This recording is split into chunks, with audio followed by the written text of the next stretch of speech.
Здравствуйте, дорогие абитуриенты! Позвольте представить вам программу вступительного экзамена по магистратуре «Профессиональное обучение», профиль «Пластические искусства и дизайн». Вступительное испытание – это тестирование, то есть форма сдачи дистанционная. Тест включает 25 вопросов. Экзамен длится 60 минут. Единственное исключение – это поступающие с ограниченными возможностями здоровья. Для них время сдачи экзамена увеличивается на 1,5 часа при наличии соответствующих документов. Минимальное количество баллов, которые вы можете набрать, 50, максимальное количество баллов 100. Теперь структура тестовых заданий. Первое – это пластические искусства, это теория рисунка, живописи, композиции. Затем искусство древнего мира, первобытное, Египет, Греция. Затем искусство западноевропейское. Это все направления искусства, начиная от Возрождения, заканчивая модернизмом. Четвертый раздел – история художественного образования и дизайна образования. То есть здесь основные эпохи, академическое образование, история школьного обучения изобразительному искусству. И пятый раздел – задачи художественных и проектных дисциплин. Теперь первый вход через логин и пароль. Они будут отправлены вам на электронную почту. Если вы их не получите, обязательно посмотрите папку «Спам». Последующее посещение сайта уже под своим паролем вы должны будете изменить при первом входе в учетную запись. Перед каждым экзаменом вам нужно сфотографироваться и прикрепить цветное фото, где видно лицо ваше и главный разворот паспорта с фото, фамилией, именем и отчеством. И еще раз, время, отведенное на прохождение экзамена, ограничено, и попытка у вас будет всего одна. Теперь посмотрите, в личном кабинете абитуриента есть раздел, вот он выделен красным, внизу слева нормативные документы. Вы заходите туда. Затем у вас есть инструкция о получении логина и пароля для прохождения вступительных испытаний. Внимательно посмотрите, заранее подготовьтесь. Теперь расписание вступительных испытаний. Сайт приемной комиссии abitur.bspu.ru. Вот вы зайдете, стрелочкой указана внизу слева магистратура. Затем следующее – это расписание вступительных испытаний. Для художественно-графического факультета даты следующие. Консультация 13 августа, вы посмотрите на YouTube-канале. И расписание экзаменов. Подавшие документы с 20 июня по 6 августа сдают экзамен 14 августа с 10 до 22 часов. Резервный день 17 августа с 10 до 17 часов. Подавшие документы с 7 по 12 августа поступают на коммерцию. Основной экзамен 14 августа с 10 до 22, а резервный день здесь другой, 21 августа с 10 до 17 часов. Как подготовиться к сдаче вступительного испытания? На сайте приемной комиссии вы найдете раздел «Магистратура» и найдете здесь вот справа внизу указана программа вступительных испытаний по профилю «Пластические искусства и дизайн». И вот она, программа вступительного испытания. Она проводится с использованием дистанционных технологий. Посмотрите, пожалуйста, здесь все требования. Посмотрите формат экзамена и требования к компьютеру. Затем обратите внимание, здесь есть строгие ограничения. Во время экзамена вы не можете привлекать помощь третьих лиц, вы не можете предоставлять доступ к компьютеру посторонним лицам, также использовать учебную справочную литературу, конспекты и так далее. Затем искать информацию в сети интернет, открывать дополнительные окна в браузере и использовать любые другие мобильные устройства. Затем перечень разделов. Цель экзамена – определение уровня знаний по основам изобразительной грамоты. Это теоретические основы, правила приема средства композиции, формообразования, рисунка. Это линейная воздушная перспектива, история искусства, история дизайна, основные исторические этапы их развития, история художественных стилей и направлений. И вы должны показать знание базовых понятий, базовых терминов, ключевых эпох. Первый раздел – пластические искусства. Это этапы развития истории искусства, основные жанры изобразительного искусства, живопись, графика, декоративно-прикладное искусство, знание понятий о дизайн, проектировании. Раздел искусства древнего мира – это первобытное искусство, искусство Египта, Греции, понятие канонов, это понятие архитектурных ордеров, типа построек, классический период, основные памятники. Вот этому уделяется достаточно много внимания в тестах. Затем изобразительные приемы в скульптуре, искусство эллинизма. И вы должны четко представлять себе разницу между канонами древнеегипетского и древнегреческого искусства. О том, в какую эпоху исходят из изучения натуры, а в какую эпоху исходят из представления о шаблонах, о копировании образцов. И каноны очень сильно отличаются в Греции и в Египте. Вот эту разницу вы должны понимать. Затем западноевропейское искусство. Это раннехристианское искусство, символика, стиль, какие-то базовые знания об искусстве Византии.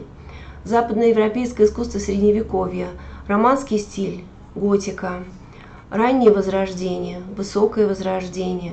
Вот здесь основные мастера, их ключевые работы, самые известные. Здесь в основном идет живопись, когда речь идет о Возрождении.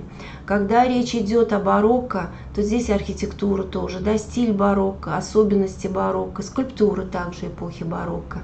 Искусство Франции XVIII века, рококо, а затем XIX век, критический реализм, романтизм. И конец XIX века, импрессионизм, постимпрессионизм в искусстве Франции. Начало XX века, модернизм, авангардизм, основные имена ключевые, что модернисты привнесли в пластический язык, чем они отличаются от классических, от традиционных художников. Затем древнерусское искусство, это основные архитектурные представления какие-то. Затем искусство Петровского времени, обращение русского искусства к европейским традициям. XIX век, романтизм, классицизм, критический реализм, передвижничество. Кто такие передвижники? К каким жанрам они обращались? Какие ключевые имена? Какие ключевые работы? Следующий подраздел – история художественного образования. Здесь надо очень четко представлять себе, что такое академизм. Академическая система, роль идеализации натуры в академизме, что такое идеал, с чем он связан, взаимосвязь академического искусства и античности. И должны вы знать разницу между такими понятиями, как реализм и натурализм. Почему мы говорим о том, что реализм был чужд академической системе? Вот это вы должны для себя тоже очень четко понимать. Как обучали художников? Какую роль в обучении художников в академии играло копирование? И сколько внимания уделялось работе с натурой? Это гипсы, изучение гипсов и затем рисование живой натуры. Идеализация живой натуры, характерная для академической системы. Затем, когда мы говорим о школьном образовании, то когда, в какое время появляется общеобразовательный предмет изобразительное искусство? Какие виды деятельности художественного образования детей мы знаем? Но здесь надо представлять себе разницу между декоративной деятельностью, между рисованием с натуры и рисованием по памяти и представлению. Отдельный раздел – это восприятие искусства. Что такое художественное восприятие? Как анализируется картина? Основные критерии анализа картины – композиция, рисунок, колорит, техника. Ну и вы должны знать, что такое выразительность, что такое основная идея, что такое пластическая идея, ради чего, собственно говоря, создается то или иное художественное произведение.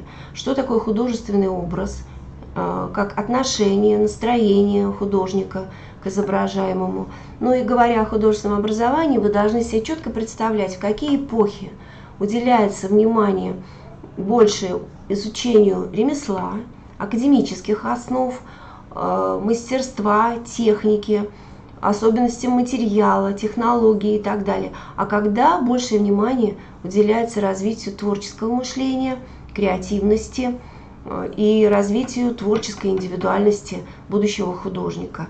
Это принципиальная разница между классическим искусством и искусством нового времени. Вот ее надо для себя хорошо понимать. Следующий подраздел – задачи художественных и проектных дисциплин. Здесь вы должны понимать задачи академического рисунка. Ради чего? Какова цель и каковы задачи? То есть здесь не надо путать. Цель – это передать видимый образ того или иного предмета с определенными перспективными сокращениями, с освещением, объемом и так далее. Это касается и рисунка, и живописи. А задачи, посмотрите, задачи здесь идут очень тесно в связи с последовательностью. И очень много есть вопросов, связанных с последовательностью академического рисования и последовательностью академического рисунка. Первое – композиция. Второе – везде выбор точки зрения, расположение на формате. Затем идет работа над формой, форма, пропорции, масштаб. Затем идет работа с освещением, тоном, а если живопись, то еще и с цветом. Понятие рефлексов, пожалуйста, да, взаимосвязь, цельность и рисунка, и живописной работы. Ну и затем последняя стадия – обобщение, потому что мы говорим о том, что есть этапы, связанные с детализацией изображения и в рисунке, и в живописи, а есть этапы уже завершения, гармонизации изображения. И обобщение тоже важнейший этап в работе. То есть все вот эти этапы, задачи рисунка, задачи живописи вы должны знать. Когда мы говорим о проектировании, о проектной деятельности в дизайне, мы понимаем, что здесь основная задача спроектировать тот или иной объект, исходя из технического задания, из требований заказчика, исходя из функции предмета. И вот что такое проектирование, основные определения проектирования, виды проектной деятельности. Постарайтесь тоже для себя понять, изучить. И мне бы хотелось, чтобы вы больше обратились не к каким-то учебным пособиям, а больше к справочникам. Потому что предполагается, что определенную подготовку в этой области имеет абитуриент, но вы должны знать основные понятия, основные определения и четко оперировать ими, отличая одно от другого. Поэтому просьба поработать очень внимательно со справочниками. Ну и примерные задания.